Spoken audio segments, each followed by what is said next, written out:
The greatest thing about working on a Spider-Man game is that you're working on a Spider-Man game.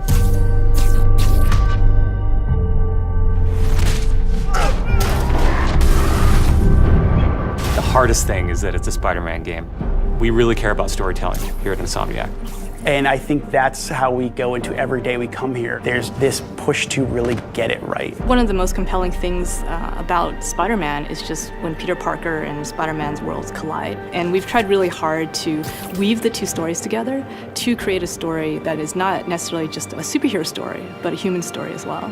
So this Spider-Man is a little different. He's older, he's 23, so he's been Spider-Man for 8 years, and kind of like an athlete in the prime of his career, he's starting to get good at the Spider-Man thing. The nice thing about playing an experienced Spider-Man is that he's already familiar with his powers, right? He's not just discovering them. We always think of Spider-Man as, we call him, the acrobatic improviser.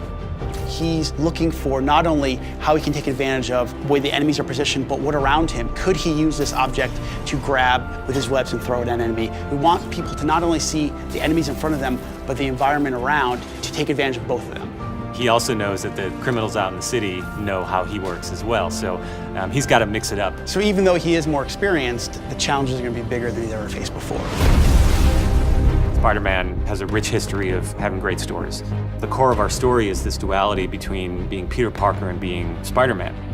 What's cool about Mr. Negative is that he also has a duality. He's got his positive side as Martin Lee, who runs the homeless shelters in the city, but he also has his negative side. When Peter makes the connection that the leader of the inner demons is the guy who my aunt works for, we got the perfect collision of those two worlds.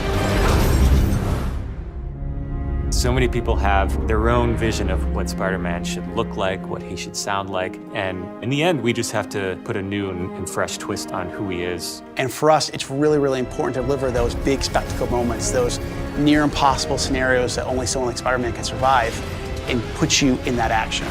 You got this, you got this, you got this!